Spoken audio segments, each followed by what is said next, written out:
The seagulls follow trawler. It's because they think sardines will be thrown into the sea. Thank you very much. Talking nonsense. So I thought, no, enough's enough. Why should I put up with that? Talking nonsense. So I thought, no, enough's enough. Why should I put up with that?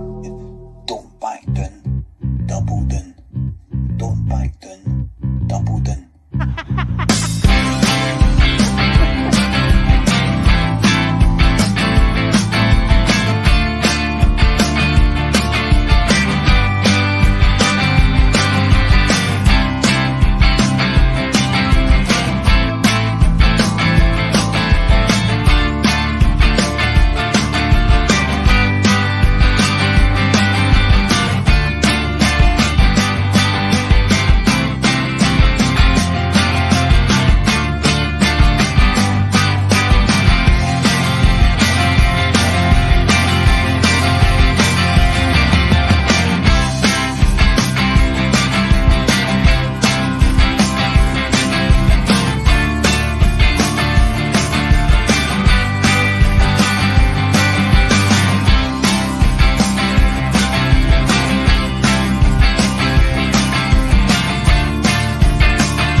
So thank you for joining us on the Bhoycie bus this fine Saturday morning. We've changed it to a Saturday this week as me and Russell have got somewhere to go. There's a big game on tomorrow and Celtic play Rangers. Thank you for joining me, guys. How you doing, Reegan? Nice to meet you, mate. How are we doing? Thank you, mate. No, it's good to be on. A big game tomorrow, and are we all looking forward to it, guys? Oh, absolutely. Can't wait. I've been thinking about it since probably the close of play last Sunday. It's all that's been on my mind all week. Just couldn't come quick enough. So, no, 24 hours or so to go. So, the nerves are starting to jangle a little bit again. I was just going to ask you, are you feeling a bit nervous, or are you feeling confident going into it? Kind of different for the last one, to be honest with you, mate. The last one got into it for whatever reason. I wasn't confident. I don't know what. It just felt to me before the Scottish Cup semi as if everything had just been going too right for us lately. As if something's going to need to give. But tomorrow, I've not got any lingering kind of nervousness or anxiety about what they could bring. If we bring a game tomorrow, there's only one winner for me. Have you got anything to say on that, Liam? I'm always nervous for these games, so no matter the occasion. So I'm all right just now, but Joe, when it hits about 10 to 12 tomorrow, when you need to start getting the beers out, so that's when it gets worse for me, to be fair. Aye. Right, guys, so we're going to go on to the first talking point, and that is, does Giakoumakis get the nod over Kyogo in the Old Firm game tomorrow? Do we think Giakoumakis will play up top? Well, for me, Reegan, Chaos, if he's fit, if he's in any way fit to start tomorrow, he has to start. Been very, very, very vocal in the couple of times I've been on here in the past about my love for Giakoumakis. He's arguably, at this point, my favourite Celtic player. Do you know that? I don't know. Oh, there you go. Know other folks' opinions on that. I think the big man's so crucial to the way we play. But in terms of, obviously, Kyogo's been really the start. If Kyogo was fit all season, he would be a stick-on for Player of the Year, in my opinion. But yep, in terms of who gets the nod, I think I don't know if the decision's more to do with Kyogo or Maeda. By the way, I think if Giakoumakis is fit, he's a stick-on to start through the middle. After last week, I think it's guaranteed to be occupying one of the wing positions. For me, the choice is Maeda or Kyogo on the left. obviously we had the game at Ibrox at the start of the season where Ange kind of alluded to the fact he regretted starting Kyogo on the left, but let's not forget, Edouard, I think, left to Crystal Palace a day or two later. His head maybe wasn't quite in the fixture. I'm not saying, oh, the atrocious miss he had in that game was anything to do with that. It's just Edouard was out the door. He wasn't. Yeah, I mean, I don't His think we head should. wasn't fully in it. I mean, I don't think we should play Kyogo on the left for me. I mean, I don't know. I just think we should play him straight through the middle. But I think it'll be Giakoumakis tomorrow myself. I'll give you Personally, alternative take. Why don't we? Let Liam come in. I'll give you his alternative take. Why don't we play both of them and play like a 3-5-2, like the way we used to do under Martin O'Neill? Right, okay. Talk us through that then. How do you think that would work?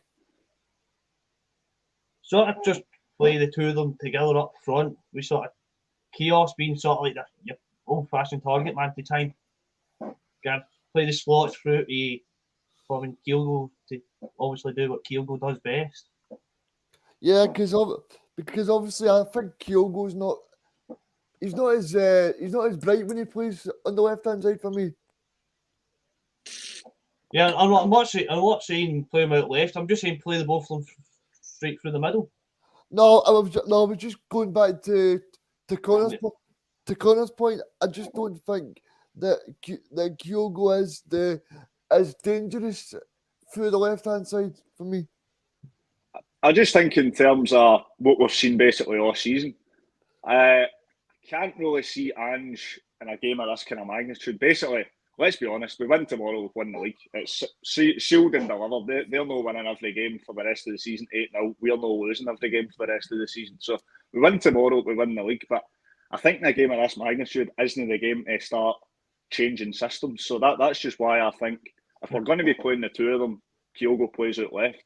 Yeah, and I mean, for me, through the middle, what we've seen in the previous games against Rangers and for what we've seen we missed in the last game against Rangers, I think we've got to go for Giakoumakis through the middle. yeah, It's just my personal opinion, to be honest. But that just proves what this podcast knows, because I predicted that Kyogo would start the last 2 or 5 games and he didn't feature in any of them. So, but I mean, if you look at Kyogo, I think we should play Giakoumakis simply because Giakoumakis, when we went to Ibrox and Celtic Park as well, Giakoumakis played really well in those days. I mean, the game, the 3-0 game, I thought Giakoumakis was arguably our best player in the first half. You could say, Yep. oh, he didn't score, he had a couple of chances, but they were obviously terrified of him. And I think the same goes for the Ibrox game, to be honest. We've seen the kind of wee quivery interview Ryan Jack gave before the game where he was staring at his shoes, talking about how he was disrespectful. And they are terrified of Giakoumakis. Obviously, Kyogo's a fantastic player, and if we can work him into the team tomorrow, I would. But it's just for what the kind of physical presence, ability Giakoumakis brings, I don't think we can afford to have Giakoumakis sitting on the bench tomorrow. Yeah, I mean, there's a comment coming in here. Play Kyogo to replace Rogic at number 10. Do you think that's a possibility? It's maybe a possibility going forward, as I've said. Like, I think in a game of this kind of magnitude, it's maybe not a game to experiment with stuff like that. I'm not saying Kyogo couldn't do that. I think he's got the ability to play that position. But for me tomorrow, I think the midfield three almost picks itself. I mean, you've obviously got the decision between O'Reilly and Rogic. Personally, I would go with O'Reilly, but I can't really see risking something like Kyogo in the number 10 tomorrow. Yeah, I quite like this comment as well. It talks about Kyogo's not a winger; he's a main striker, and the fact that Giakoumakis is a bit more of a target man as well. So I think that I don't know if you remember, but see when Kyogo got injured and we played Rangers at Celtic Park, a lot of people were a bit doubtful that Giakoumakis could play up there. Yeah, I mean, I think that was just due to the fact that We'd always seen Giakoumakis in a Celtic top up to that point. I mean, he'd maybe, up until January, I don't know how many league games he'd played, maybe 5 or 6 maybe. I could be wrong in that, he could have played a lot more than that, but if... Well, one, I'll leave him off the bench as well. Hardly seen him. Yeah, Exactly. It was a kind of unknown quantity. Giakoumakis was at that time. Yeah, I thought, does he have the ability to play in a fixture like this? And that in that game, I thought he more than proved he did. it wasn't that long ago he was a 4th choice striker. But we'll move on to that. Top scorer in the Eredivisie, 4th choice striker for Celtic. Yeah. But even behind Albi Dayeti. But in terms of this, do you, in terms of Giakoumakis and Kyogo, who do you think Andrew will pick? I'm going to put it on the line and say he'll pick Giakoumakis. Yep, I think that as well, because I think he knows the problems that Giakoumakis is able to pose Rangers, and I don't know if you agree with this, but I thought when he took off Maeda, brought on Kyogo, and I know a lot of people were very happy that Kyogo come on, but I thought that Kyogo was less of a threat to Rangers than Maeda was during that extra time period. I take it that's the last game you're talking about, Reegan, the Scottish Cup. Yep. I think we were all hanging our hat on somebody that probably wasn't fit enough that day, if we're being honest. Yeah. But I think we were kind of expecting too much for somebody that had been out for 4 months, nowhere near match sharp. His only match experience this year had been a 20-minute appearance against St Johnstone, where I think we were 6-0, 7-0 up by the time he came on. So. Yeah, I mean it was the point that Jonathan made on Monday a few weeks back, saying that he's not sure if Kyogo will play much over the next 5 games, and I tend to agree with him. I think Kyogo will be picked and choose when he will play, and I think Ross County was the perfect time to throw him in. Yeah.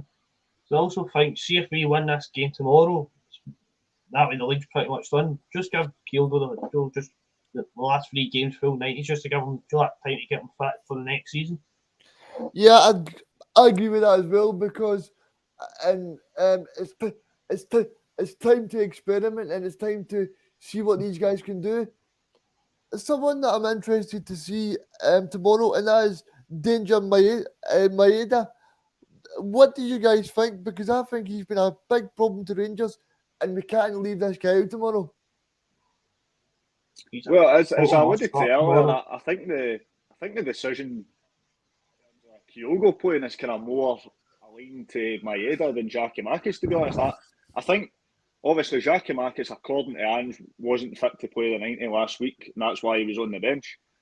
I think if Giakoumakis is fit, it's not really a decision whether he plays or not. I think he has to play. I think the decision to play Kyogo will come do we play Maeda or not. But Maeda, even the Scottish Cup game, he was a problem for them. He never had his best game, but he was probably one of your better players in a poor performance. But the game before, he just terrorised Tavernier that day. He was terrific that day, I thought. Yeah, because what Rangers are really good at doing is keeping the ball well. And what Maeda does, he chases them down very well, and it makes them to make mistakes in their game as well. Aye, definitely. I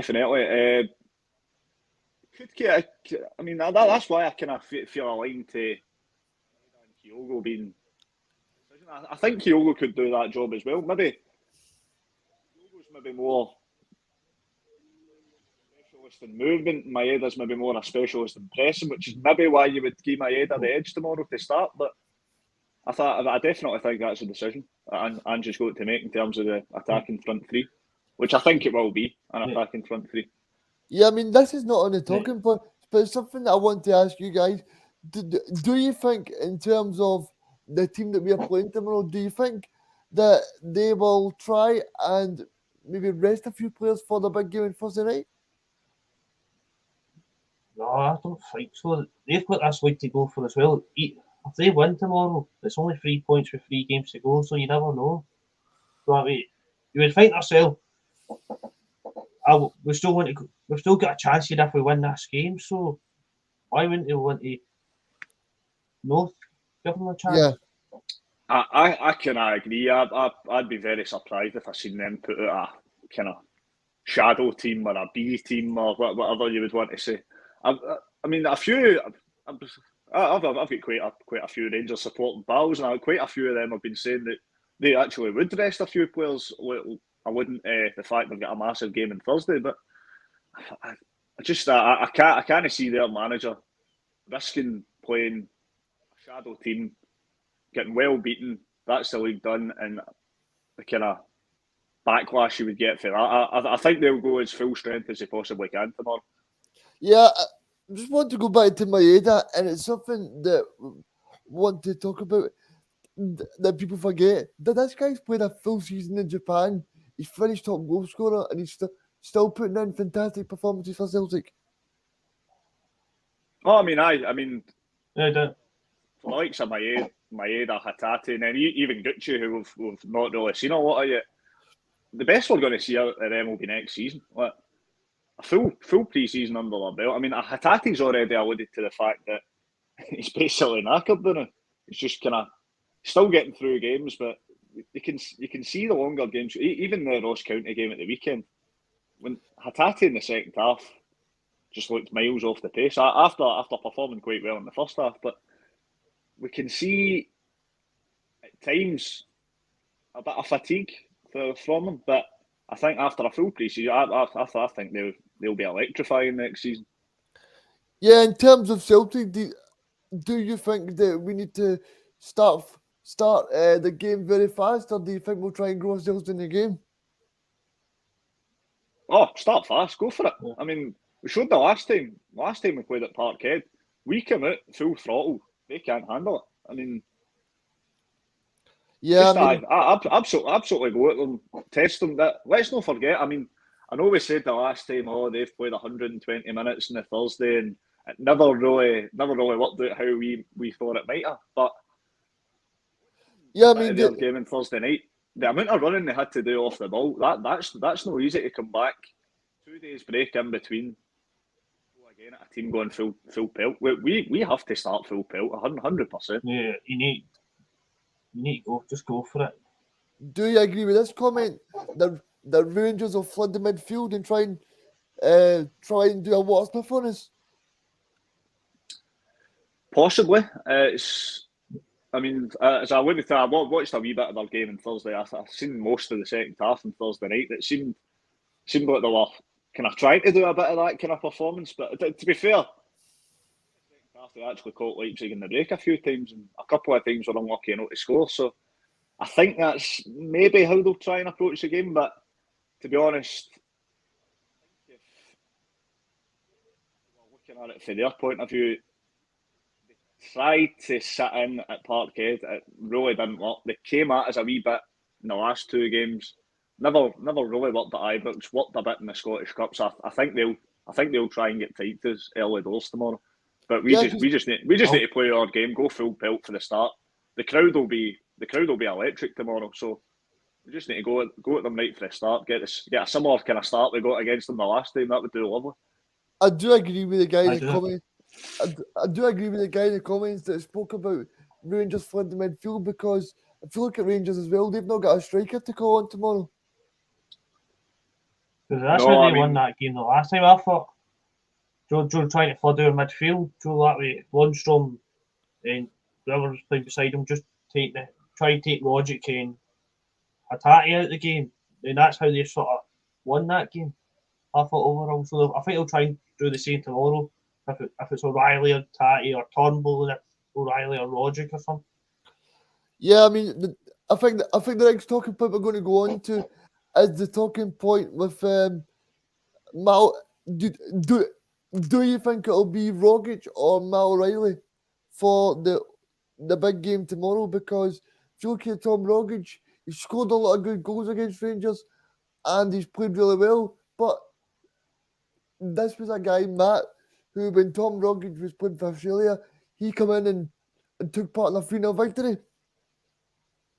I would definitely go with O'Reilly. I mean, you don't really.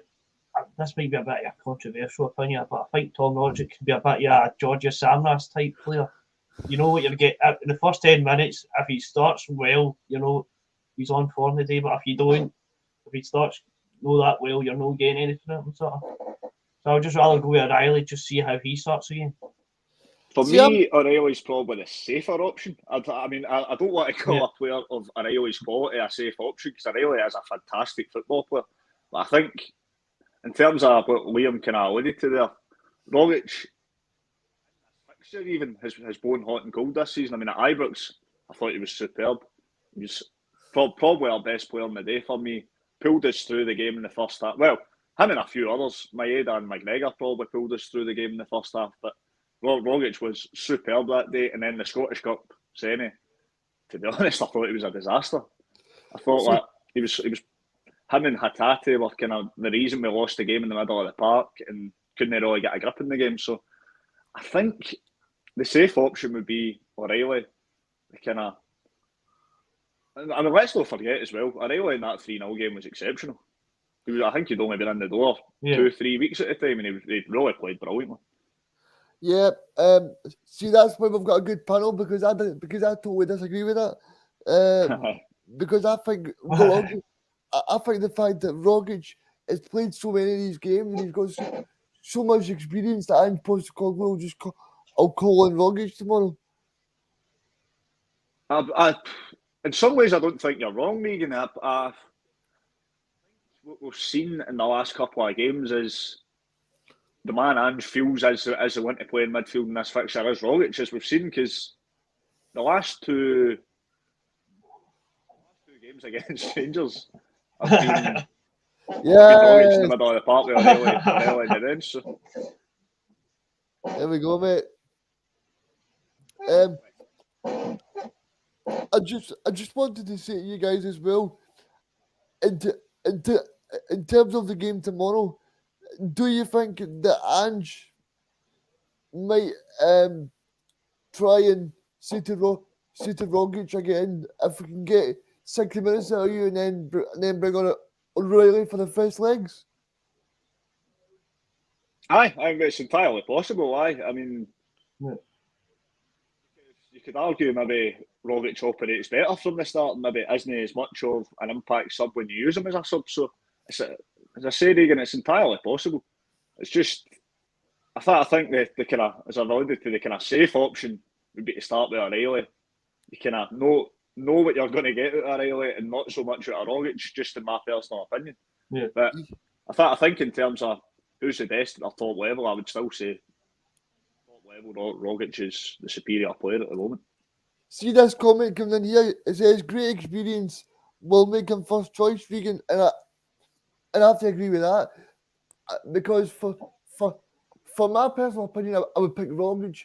But also, if you look at the manager, the manager's dealt with Rogic, and he knows that this is a big occasion. He knows that he's been the underdog all season, Ange Postecoglou, and he knows that if he wins tomorrow, he can send a statement. I think he can count on Rogic to be the man that could possibly put the final KO to Rangers.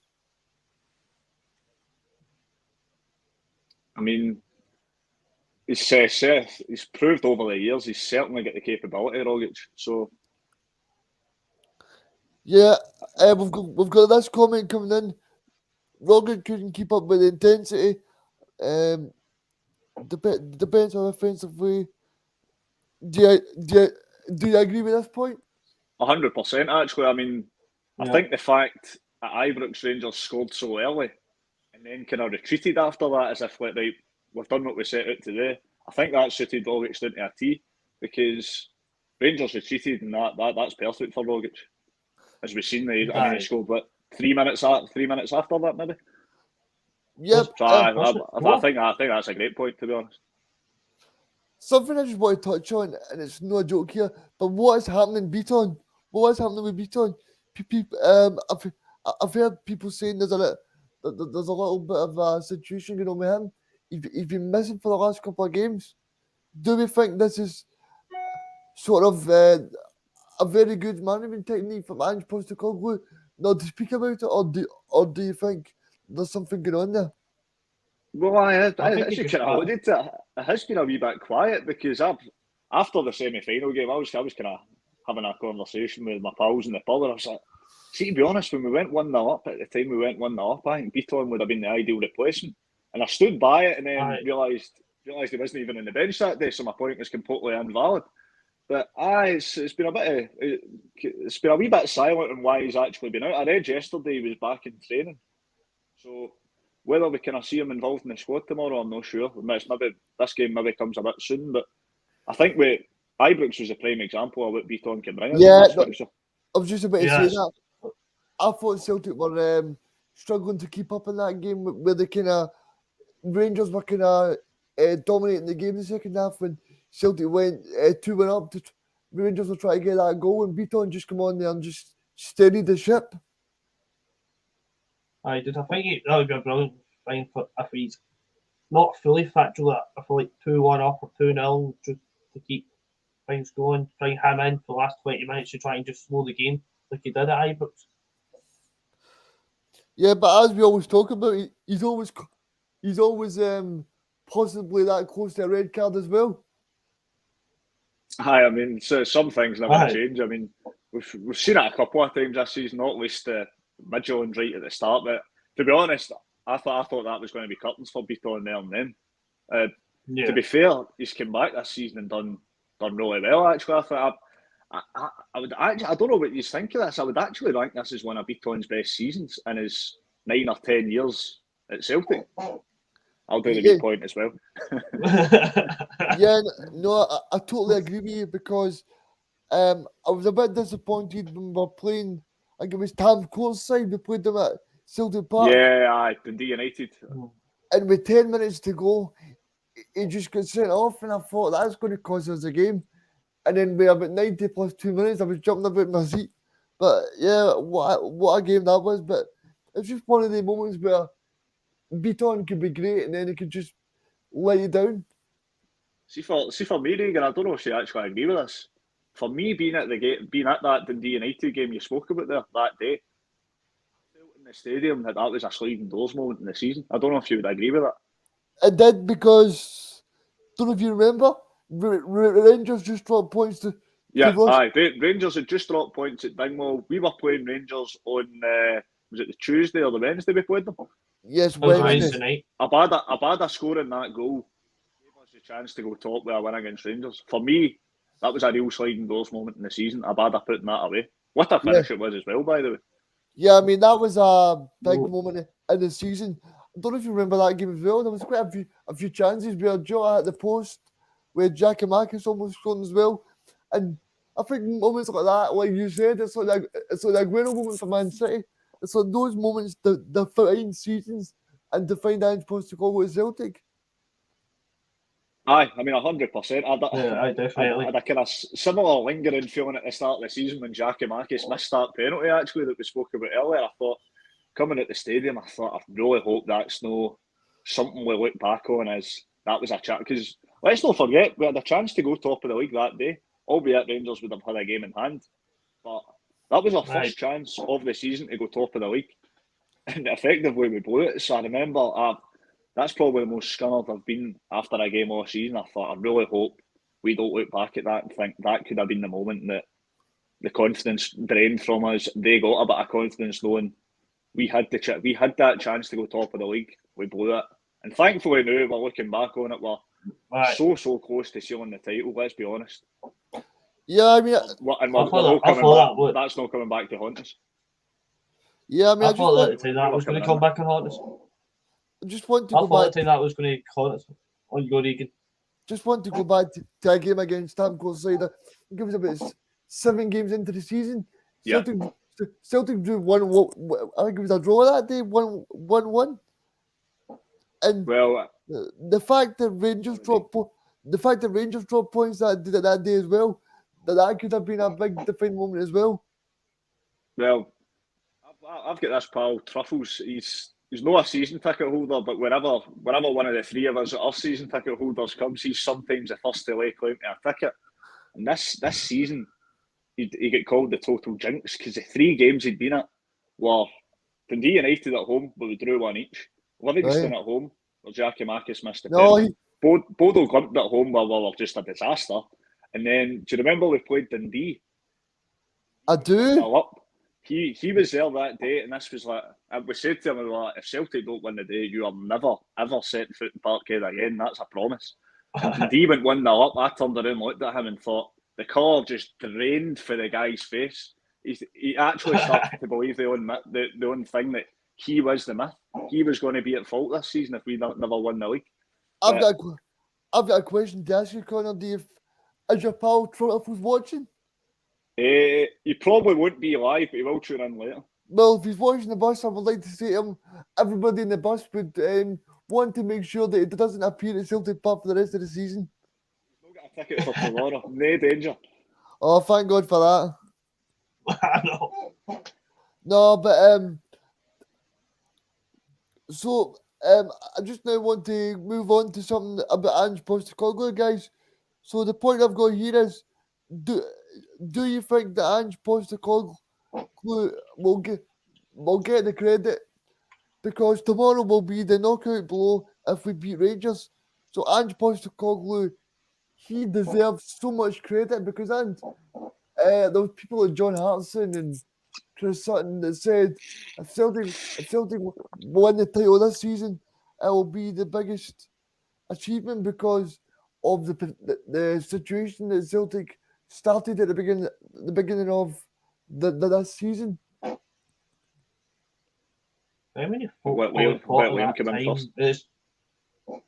How many people thought at the time at the start of the season that we would be one game away from winning the league? And I know it's mathematically we won't win it tomorrow, but pretty much winning the league against Rangers. How many folk thought that at the start of the season? Yeah, I did. I was of the opinion at the start of the season. See if we're no far in it, but if they win it, they win it. If we're say 5 or 6 points behind, I wouldn't have hands up to I wouldn't have minded. But as long as it's still that 20 points for last year. I think in terms of what Liam's saying there, I actually kind of agree with. I kind of, in some way, had a kind of similar thought. But as soon as the season started, I thought, right, there's no way I'm going to be happy if Rangers win this league by 5 to 10 points as opposed to the 25. There's no way I'll ever be slightly satisfied with a season. Bastards win the league. Let's be honest. So I think in terms of what I expected, I'm just completely blown out the water. I mean, I remember watching the Midfield was the first qualifier. That's right, isn't it? Yeah, and it was. The home game we drew 1 each. I remember thinking, okay, the result's no great. Barkas has had a disaster, but I actually quite liked what I watched. I quite liked what I seen us trying to do, and I thought, if we can get this right quite quickly, bring in a couple of defenders, I don't think we'll be as far away as folk think. And then, of course, Rangers had their moment where they get beat at Tannadice just after we'd lost the first game of the season. I thought, right, okay, they're no unbeatable this season, but we can get ourselves sorted out fairly quickly. It's going to be MD's title this year. And then we lost our 2 away games, and I thought, starting to worry here. Starting to worry this could just be getting away from us. But, you know, what's happened since speaks for itself. Yeah, I mean, I just have to say what Ange Postecoglou has done has been incredible. It really has.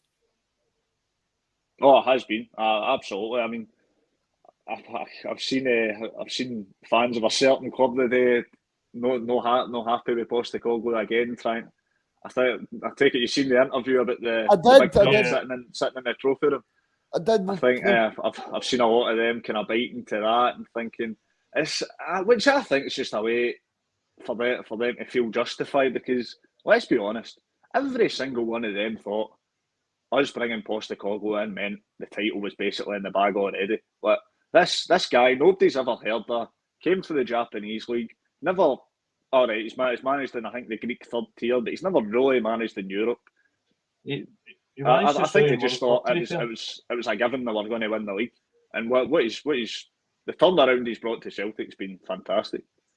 Yeah, I've got a good question for you. On you go. Who do you think's had a bigger turnaround? Ange from last year or Martin O'Neill from John Barnes era? Well, to be honest, I mean, Martin O'Neill's the first team I can remember. I think I'm a couple of years older than the two of you, but from going from the Barnes era to the O'Neill era, I'm still a bit young for that, to be honest.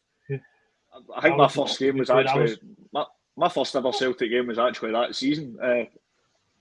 We played Dundee at home. We'd already won the league. An Argentine striker scored twice for Dundee. Dundee won 2-0. So it's maybe not the best game to claim as your first ever Celtic game. But in terms of, I mean, folk of a certain era would probably be better to answer that question, to be honest. There we go. Bhoycie's coming. Caballero, that was it. I couldn't. I had who was it? Who was the kind of legendary Argentine player that ended up at Rangers? I had him in my head, but I knew it wasn't him. I actually can't even remember his name. Caniggia, that's who I had in my head. Yep. Caniggia. But I knew it wasn't him, but that's who I had in my head. But in terms of Ange, like you said, nobody knew him. He obviously lost his last game in Japan as well, and he'd no director of football. He had no backroom team. He had absolutely nothing. And what he's achieved should not be underestimated, because it's been incredible. I think what you've just said there, Reegan, actually about no backroom team and that. Let's not forget, last season we were saying, right, there needs to be a full clear out from the top of the boardroom to the coaching staff to everything, and we've not really had that. Like, let's be honest. Like, all right, our CEO retired. In some ways, I think Collow still quite involved with what's going on. Yes, that's a conversation for another day. But we've not really had this big kind of revamp into. I mean, Dominic McKay came in. That was kind of meant to be the start of it, and he was away 8 weeks later. So we've not. I mean, in terms of the backroom staff, we've still got Kennedy. We've still got Strachan. I mean, he's come in and dealt with all the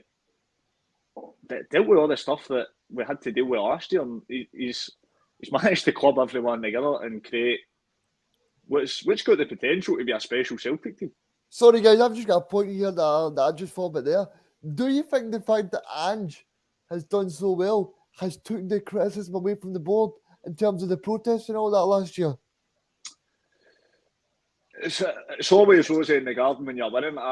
Personally, I still have my kind of qualms with the board, but I don't know what your opinion. I mean, the fact that Bernard Higgins was nearly in the door in January, I was quite sickened at that actually. But I don't know what you have to say on that. But. I mean, I totally agree with you, because if you look at Celtic as well, I mean, you must have been at some of the games. Some of the games are quiet because Bernard Higgins was there, and that had an impact on the team as well. Well, I mean, if you remember, we've already spoke a couple of times about the Livy home game. I think that was the first kind of protest the Ultras group's done. I don't think it was a full game that day, but it was maybe the first half or the first half an hour maybe. And the kind of intensity, it kind of affected the intensity of the game. I definitely thought. I think we done another one that was a full game against maybe Motherwell or something maybe. I actually forget now what protests went on at what games, but I mean, as recently as kind of December, we still had a lot to say about the way the folk at the top of the club were running things, you know, and that those folk haven't gone away. So.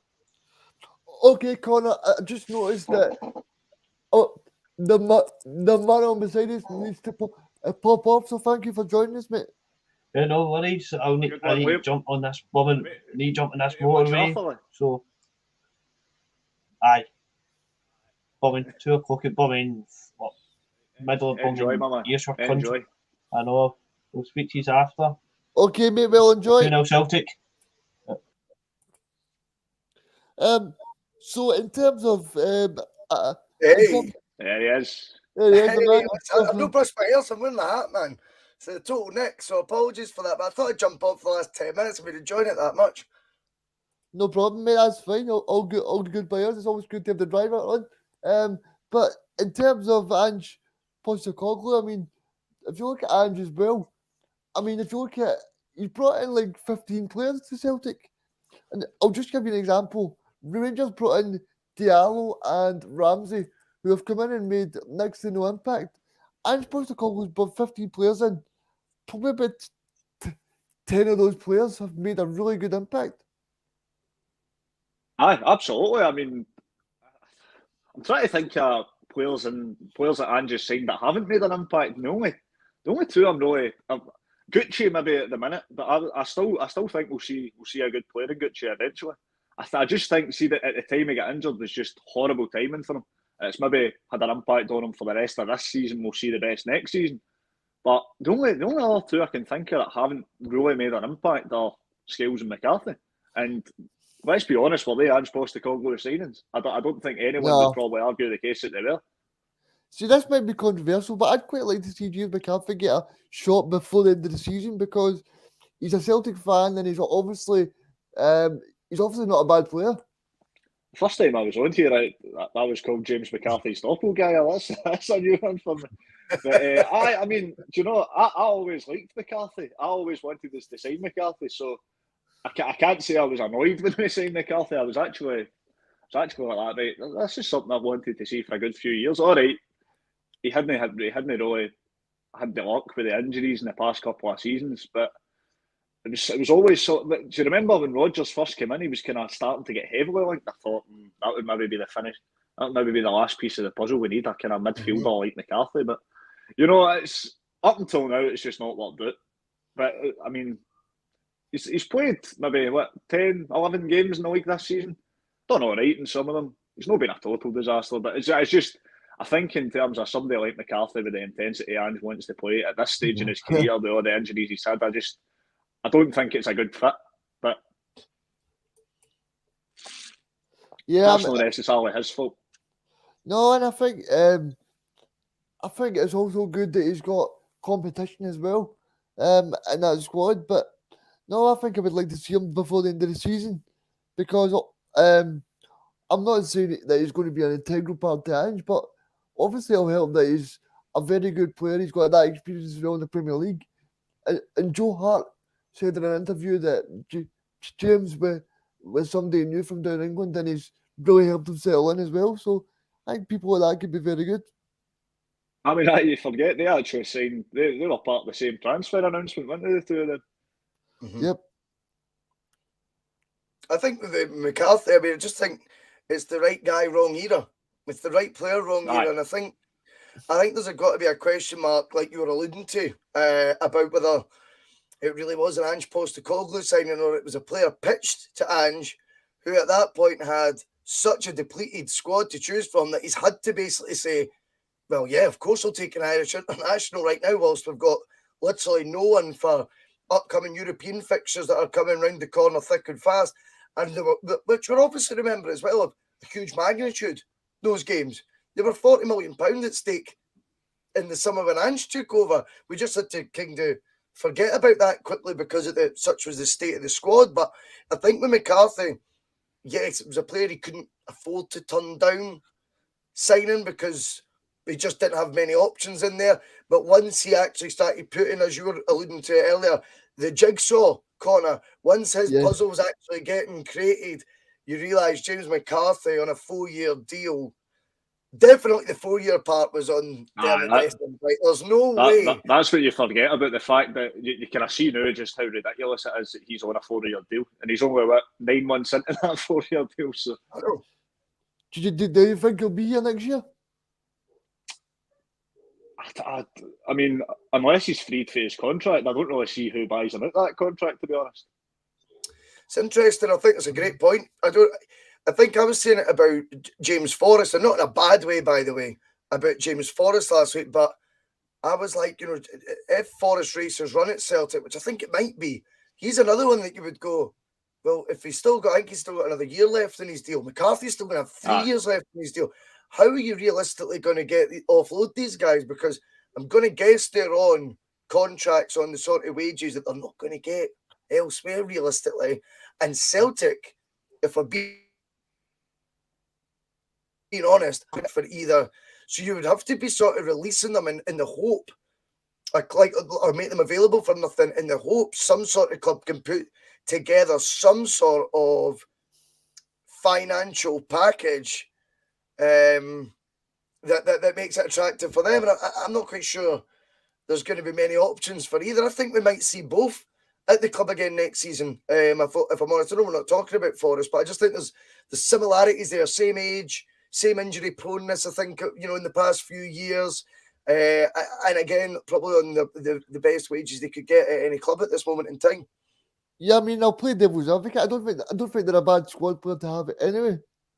Mm-hmm. No, that's fair. I mean, absolutely. I think there's that argument as well. But again, you've got to look at it. Celtic, we all know how they operate as a business. I don't know what Conor thinks on this, but if we're being honest, when have Celtic ever just been lavishly spending? If you look at the wages between James Forrest and James McCarthy, probably saves us 40-50 grand a week.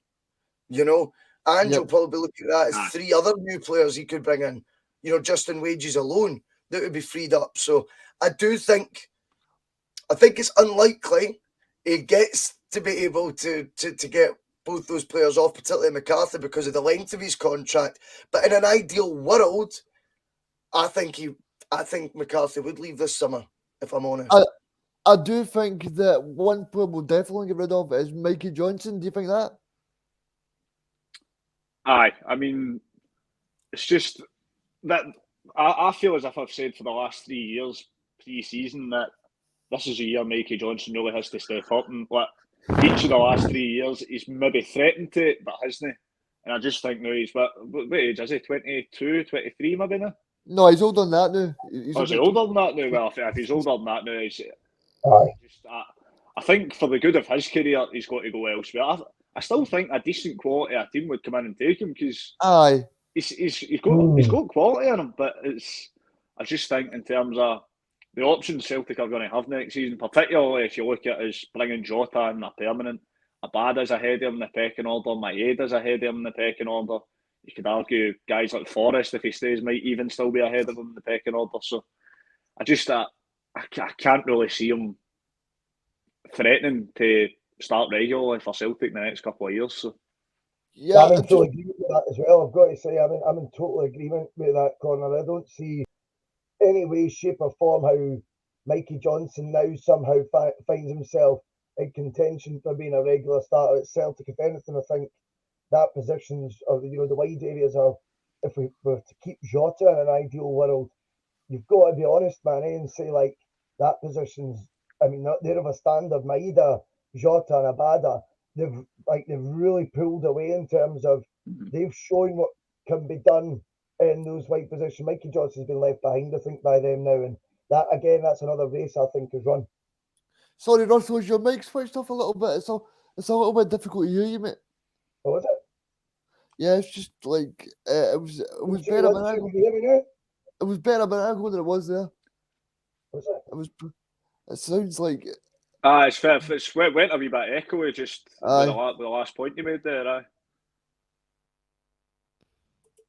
I'm an amateur, man. Can you hear me better? We're back in. That's better. I don't know why it switches like midway through the stream. It'll switch on to my webcam mic. I don't know why it does that. Sorry, Reegan. I've ruined your show today, mate. I've came on and made an ass of myself, man. No problem. The next talking point we're going to go into, Russell, is the battle between Kent and Tony Ralston, because I think that's a key battle, Russell. Because if you look at Ryan Kent, he's probably their main player tomorrow because they've got no striker, and Tony Ralston's got a big job to keep Kent quiet. Yeah, you're absolutely spot on. I mean, obviously in these fixtures, there's key battles all over the park, and they tend to get looked at. But I think you were right to highlight this one as a talking point. I think Ryan Kent's season, again, I think his numbers are something that we all enjoy, sort of laughing at, remarking at. However, we've seen the other side to Ryan Kent, because when he played against us at Ibrox, he got an assist within the first 10 minutes. It was a brilliant run, and he caught Juranovic cold. Obviously, he has got different opposition ahead of him this time in the shape of Tony Ralston. There's been a lot of fun on social media in the past week with the debate surrounding whether you think Ralston or Juranovic is better. I think we can all say there's certain fixtures you need to play the fixture, and I think on this occasion, I'm quite all for Tony Ralston being a right back on Sunday, albeit I know it's through default. Juranovic is injured anyway. But I think I quite fancy him to be the right test for Ryan Kent at the weekend, and the right opposition. And I think he'll certainly win that battle. I've got full confidence in Ralston. What about you, Conor? You feeling like that too? I to a degree. I'm actually. I'll raise the point to Reegan that kind of harping back on the point he made earlier. See if Rangers do rest players. Do you think Kent's one of the main ones are going to. I think if Rangers in any way are looking towards Thursday, I think Kent's one of the ones they sacrifice. But in terms of the personal battle between the two of them, I think it's been mixed all season. I think, but if you remember back to Ibrox at the start of the season, all right, we didn't win that game, but actually I thought Alston dealt with Kent no bother. And the setup, to be honest, the Parkhead game, I thought Juranovic had his best game by far in a Celtic shirt that night. I thought Juranovic was exceptional that night. So Kent had no chance. The following game, Kent got a bit of joy against Juranovic, and then the last game he kind of played against the two of them, and he was all right. To be honest, I can agree with you. I think Kent is their danger. I do think Kent's a good player, if I'm being honest. And going into these games, he's always probably one of the main players.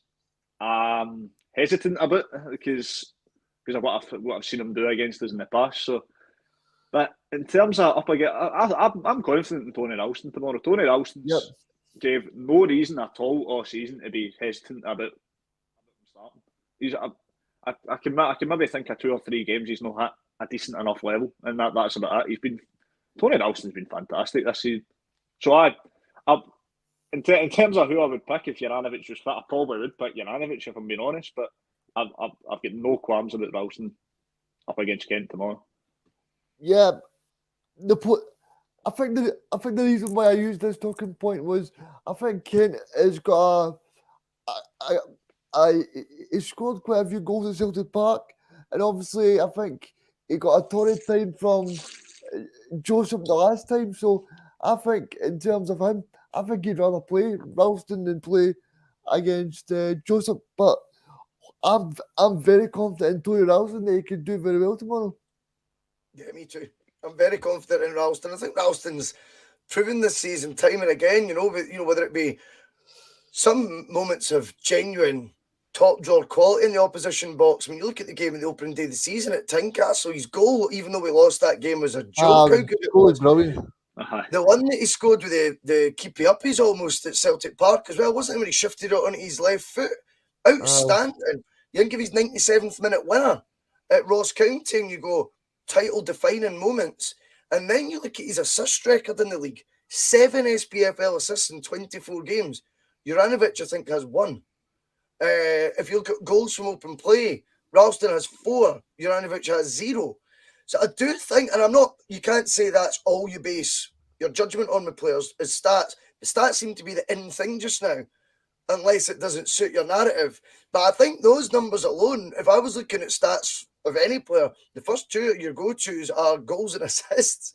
Particularly people say, well, their job's to defend. Well, I think Ralston has brought plenty of defensive qualities. And I think for Sunday, when we look at that side of it, he gets it. And I know that sounds really lazy, so but he does. He's got a bit of dig, and sometimes I thought the game at Hampden, without Giacomakis, without guys like Tony Ralston, when Rangers got down and dirty and were given a wee bit of wiggle room to do so, shall we say, a wee bit, I know, a wee bit of room by the referee to do so, I think then Celtic didn't really have enough characters in that team to fight fire with fire. And I think that might be important. Again, John Beaton's in charge this week. We're not making excuses. Yes, I agree with that. But if he lets the game slide like Bobby Madden did two weeks ago, Celtic will be quite important to have guys that can mix it as well. Because what's good for I can't remember that saying actually, but whatever's good for them to do, we should be able to then match that and get away with the same sort of roughhouse tactics. So I think Ralston in that essence is someone that definitely brings that to the table. Yeah, I forgot John Beaton was refereeing, but it's important that John officiates the game well, because like we'd seen that the other week, John Lundstrom got away with absolute disgrace of tackles. So we need to make sure that he manages it better. I thought that's a fair point, Reegan. I mean, Lundstrom got man of the match in the semi-final the other week, and I mean, you look at it, he was very effective in the game, but he shouldn't have been as effective as that, because his first, maybe his second tackle in the game, he should be booked for, and then you're walking a tightrope. You can't fly into challenges in the same way he was the rest of the game, you know. So Totally. if the game's refereed in the correct manner, then Lundstrom's not going to be as effective. I think that's just as simple as. Oh, by the way, I forgot that their centre half is missing tomorrow because he got sent off last week. So, see, to be fair, I think that Bhoycie's better than him anyway. I think Bhoycie's probably their best defender then. I'm just going to say, do you think Bhoycie will play centre back then, and they'll play Barisic left back then? I don't really think they've got any other options, to be honest. I mean, unless they play, I can't even think who else plays centre half for them unless they play a young boy, which they're just not going to do. So yeah, I think we've got to be honest. We've got to be honest as well. I mean, Bhoycie was key in the defeat at Hampden for them, because what he was doing was stepping out to Rogic. Rogic, who you were talking about earlier, Conor, you know, the pockets of space he was finding at Ibrox. They completely realised he was the problem in that defeat, and they rectified it, in fairness to them, with quite a clever tactic, because Bhoycie's got the energy levels as well and the physicality. He was basically stepping out one, weaving, which technically would normally be Goldson isolated, but it was working because we only had one up top. And Maeda isn't Giakoumakis up top, let's be completely honest. Goldson was having an easier day, so it was allowing Bhoycie to do that step out. And Rogic, every time he got the ball, Bhoycie was closing him down so quickly. And I think, if I'm honest, I think because they got a positive result in that, I'm not saying they're only a one-trick pony, but you're inclined to do the same thing if it works the first time round. And I think you're absolutely right. Calvin Bhoycie starts. I suppose the thing for Andrew as well is that if he does play Borna Barisic got a torrid time from Jota and from Giakoumakis the last time. Don't forget, it was Barisic that caused the first two goals for Rangers. He didn't close us down. I actually forgot about that, so it'll probably be the same defence as that day, won't it? If Bhoycie, but I think Bhoycie will be centre back, and Barisic just basically picks himself at left back. So that will be the same defence that started the previous Parkhead game. 100%. Okay, so the final talking point we're going to move on to is the Celtic fans being the 12th man, because the big thing for me was that the last time we played in the Celtic Park is a night game, and I sometimes think the night time can be a different atmosphere, but I think tomorrow is important to have a very good atmosphere, even though it's a 12 p.m. kickoff. But in terms of the atmosphere, do you think the fans need to be on top form tomorrow and be patient as well if the game's not going to plan? Well, I don't think the atmosphere from the start will be a problem. I think the place will basically we've got the chance to beat them and win the league. I mean, it's not something that comes along every season. The place will be absolutely rocking. I know what you're saying about the nighttime game, because that was one of the best atmospheres I've ever been a part of. To be honest, that was just a phenomenal experience that night. But I don't think we'll have anything to worry about in terms of the atmosphere from the get-go. As you said, if it's maybe no going all the way, that's when the fans need to kind of step up and be the 12th man. But in terms of first 10 minutes, we'll not have a problem with that. Yeah, because I think it's important as well to say that this Celtic team have got a really good relationship with the fans. Would that be fair? Yeah, massively. Oh, absolutely. That's been rectified hugely. I mean, there was a huge, I think, separation, Reegan, between fans and the club as a whole, really, because we were sick of half the players as well. Remember last year that we felt had checked out, I feel like, your Ryan Christie's, Edwards, they were all getting it tight. The managers were getting it tight. And I mean, not just Neil Lennon, but I include John Kennedy in that as well. Got it absolutely tight. The coaches were all getting it tight. The board were, obviously we all seen the protest, and just somehow kind of like managed to pull it all back together And now the unity between the players, the banter you're even seeing, like, you know, like even stuff like the Christmas advert where Strachan taking the piss out yourself with the iPad, you're going like that. It was impossible to be doing jokes like that 12 months ago. You just He'd have couldn't envisage been it. hounded at the door last year if he'd done I don't that. know. So. And by the way, we were 6 points behind when that Christmas advert came out. But it was still okay because you felt already like we're all kind of back singing for the same hymn sheet here, albeit we're trailing in the league. That time last year, we were probably only about between 6 and 10 points behind.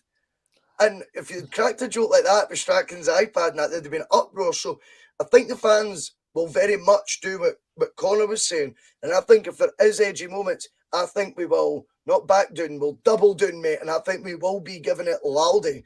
And obviously me and you'll be there, Reegan, so you, Conor, so we'll all be bouncing a bit after it, mate. I remember last year when John Kennedy was, he didn't celebrate a goal. People were saying, look at John Kennedy's face. He's not happy. But it just shows you how quick football can change.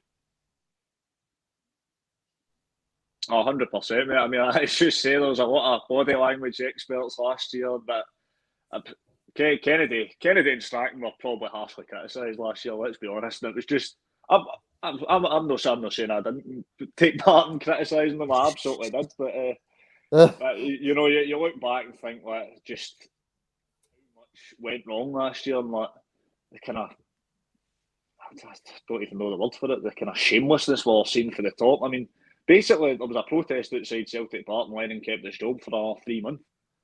Aye. It was really what we've seen. So it was just it was a disaster last season. Well, let's be honest. Yep. And they kind of fell under that umbrella. What was a disastrous season. So, but I'm delighted for the two of them actually now that things happen the other way for them. They're starting to be appreciated this season. Moving on. Right. So, sorry, Rush, on you go. No, it's all right. I just was going to say, I think you're absolutely right, Conor. I mean, two guys in there that would have been, if this season didn't go well, I mean, it would have been easy for them to have left in the summer from their own free will, if I'm honest, Conor. And you wouldn't have, see when you think about it, you couldn't have blamed them. They were getting it tight for probably a lot of decisions that were nothing to do with them. You know what I mean? Just because there was a scattergun approach from the fans because we just couldn't believe what was unfolding in front of our eyes in general. Pettiness from the board, as you say, there was a decision to be made in October, November time, and you didn't make it because you didn't want to be seen bowing to fans. Doesn't matter. If it's the right business decision, you make it. And then don't worry about all the wee sideshow stuff and perception. That's just madness.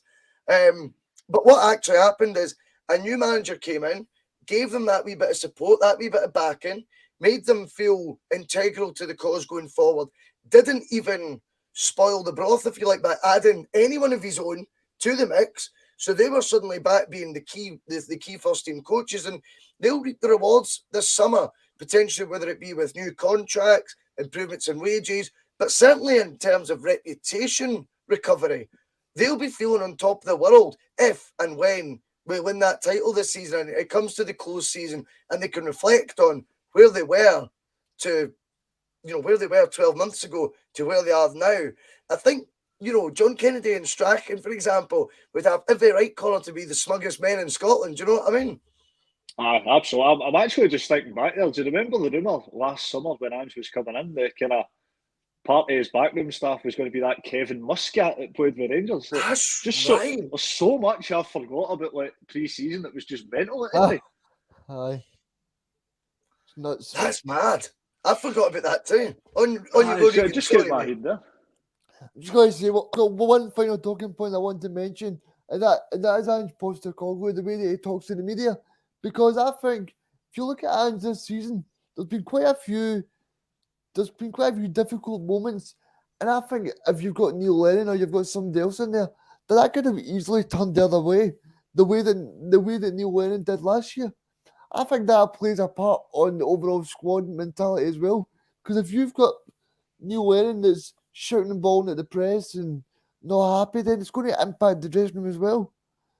People might say it's not going to impact, but it does. It obviously does because, you look at Neil Lennon last year. He was moaning at Chapman in the press, but then he was moaning about somebody's a leak to the team and all that sort of stuff. So if I think Ange would keep that sort of thing close to his chest, I think even the comment that Conor said at the start of the show about Celtic winning the European Cup, that's just a sort of Ange knowing that he's appeasing to the Celtic fans and also he's playing into the media's hand. He's not just turned up there and thought, right, this is what's happening. He knows exactly what they're going to ask him. They're going to ask him, right, Rangers are in the semi-final. What can I say here? He's like Brendan Rodgers. Brendan Rodgers used to go to a press conference, and everything Brendan Rodgers used to say was pre-planned, premeditated, and knew exactly what he was going to say because he didn't want to slip up. He didn't want to look like a mug in front of the press because then the press would use it in the front pages. All that. See all the Dubai stuff last year. As much as Celtic didn't help themselves having a beer at the pool and do whatever, like fair enough. Everyone else would we would have a beer at the side of the pool, but in terms of like Neil Lennon, the way he addressed it, that didn't help him either. On you go, Conor, mate. Because that was brilliant, Reegan. We've got loads to talk about now. I mean, the way Ange deals with the media, he always appeases Celtic fans. He always gets Rangers fans biting. It's perfect, isn't it? Like, you've seen even with a wee kind of off the cuff comment about the fact that we've got a European Cup, so that shows how Scottish clubs can compete in Europe. The amount of bites I've seen on that, like, it was 50 years ago. He's played Dukla Prague. Like, football was different back then. Let's not forget. The champions played in the European Cup. And don't forget as well, he also says in it as well, but congratulations to Rangers and good luck to Gio. So exactly. He's playing devil's advocate as well. But you know, they can't stand. Just my personal opinion, they cannot stand that Ange's been a success because nobody very few of us expect them to be quite the success he is, but nobody from their side expected them to be a success. I think you're right, and I think as well what he does so cleverly is the thinly veiled digs, and then kills them with kindness. That's a brilliant example there, Reegan. You know, he'll get in the dig reminding you, if you want a wee history lesson, there's a cup there. You know, that gets all the Celtic fans on side and we're like, yes. But then, just as the Rangers fans are about to explode the rage at him, he goes, but best of luck to Rangers and best of luck to Gio. And you're going, that is just clever. I also remember it was really interesting. You brought up Brendan Rodgers there. I always remember we were playing against we drew Graham Murty's Rangers. I think they'd won 6 games on the bounce for the first time in a long time since they'd been in the top flight for the first time. Nearly said back in the top flight. Then I'll get a row for that. But since they'd been in the top 5, it was like 6 wins on the bounce. It was some sort of crazy record. Murty was the saviour, and the Loudon Tavern goes nuts because they drew Celtic in the Scottish Cup semi-final and they cheered it. And Brendan, as you say, it's all premeditated, it's all prearranged. He knows that loaded question is coming. What did you make of the fan celebration? Be careful what you wish for. That was all he had to say. It is a line that will go down in history. I think we scalped them 4 or 5-0. But the way he delivers it, it's not offensive. He's not like Sel get wound up, Conor. He's not like Sel look like he's, like Neil Lennon mood. He's, this isn't even a particular pop into Neil Lennon. Neil Lennon's delivery is overcome all the time by emotion. Emotion gets the better of him. He's not capable of delivering those one-liners with the straight face and the tone not shifting at all. He gets shouty, he gets aggressive, he gets personal. And I think the other two are brilliant at not doing that. Yeah, I mean, it's even the interview. Sorry, I'm just going to say, it's even the interview Neil Lennon did last week. Ange Postecoglou, if he left Celtic, would have still had a little dig in there at Chris Sutton or someone else. Neil Lennon had to make it. Neil Lennon had to make it personal and do whatever. Yep. Andrew just smiled and had a joke. Look, I don't know if you've seen the interview. I've seen it. Rangers fans used this interview that he did with Australian radio about 10 years ago. That Craig Foster. Was it Craig Foster? He did is that the one where he's a youth coach and they'd just been knocked out? Yeah. The kind of classic one. So Rangers fans, they were texting me saying, I don't think Ange will deal with the Scottish media well. And I was like, well, we'll see when he gets here. And I think that just shows you that, like, the way that Ange is, that's all part of the act as well. It is. I think as well the big difference is, right? See that interview with the Australian journalist. See, if you look at the context of that, the Australian journalist was right, because Australia had just failed for the second time in a row to qualify for the World Cup and been beaten by teams. One of them is ranked outside the top 1,000 or something like that. I didn't even know there was 1,000 international teams. I think they've been beat off Kuwait as well. And let's be honest, Australia in those qualifiers, Fiji had beat them as well. Australia in those qualifiers have a wealth of resources in terms of a talent pool to pick from. So I also think what you learn is Postecoglou at that time, Reegan, was what, 12, 13 years younger? Yep. And I think his age has been crucial as well. I'm sure he's mellowed and matured as time has went on. And maybe this is just the perfect storm, if you like. Was Ange coming in? He's still quite clearly got that niggle in him, that fire in his belly, that, knowing how to be media savvy, shall we say.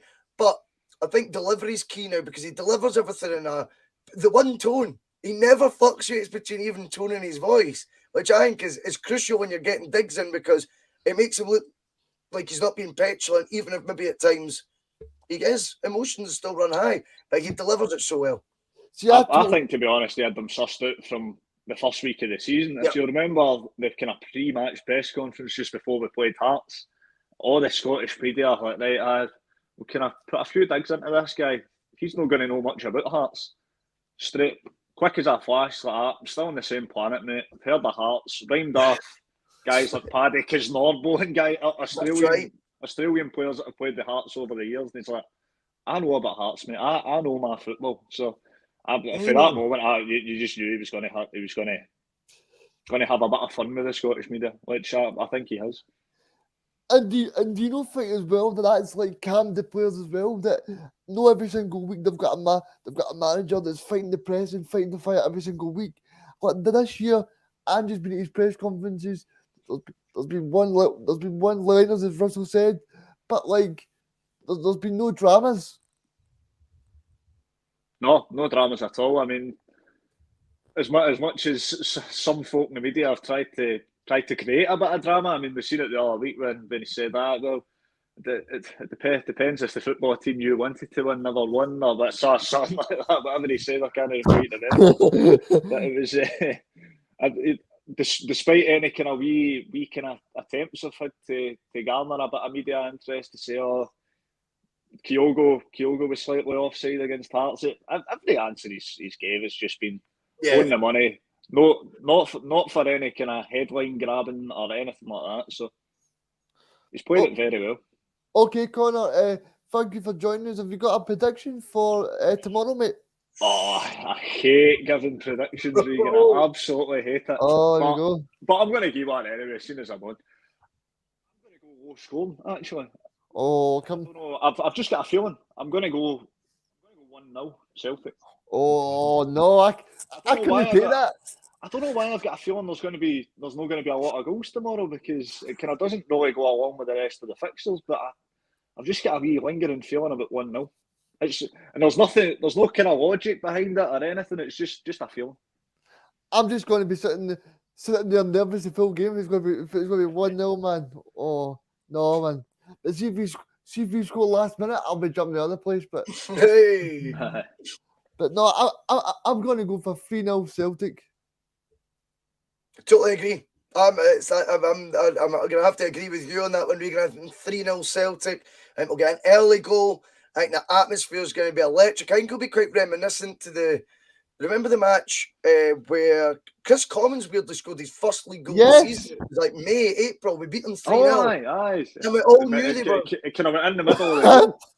Aye. And like, we beat them 3-0, and it was it Mulgrew scored the first, I think. And I think we all knew they were about to go bust as well. And I think that game, I don't think we clinched still. I think we'd already won it. But I've got an air of inevitability that Celtic in the sun, I think it will be one of those days where we'll win it comfortably 3-0. We'll all know we're champions come the end of play, and hopefully the bus is rocking in our absence, lads. Yep. Okay, Conor, well, I just want to thank you for joining us on the bus. It's good to have you on, mate. Aye, cheers for having me on, mate. You were outstanding, mate. Really enjoyed enjoyed that. it. Absolutely brilliant. And remember, you can tune into a post-match push tomorrow after the game. Sadly, me and Russell will not be on because we're going to a big game tomorrow. We are, Catch you mate. We later on are. myself. But yeah, David Lowe's hosting tomorrow, so that'll be great fun. But thanks again, Reegan. You enjoy yourself, mate. No, maybe that was fantastic. And as the Bhoycie bus passengers are fantastic with me. So what can I say, mate? What can I say? Exactly. Aye, smashing it, mate. Absolutely smashing it.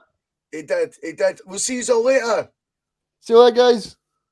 Some of his comments about me deliberately trying to cause controversy. Well, I work in the media now, and you've got someone sitting there next to you who's an embarrassment to the media profession. He's an apologist. He's a charlatan.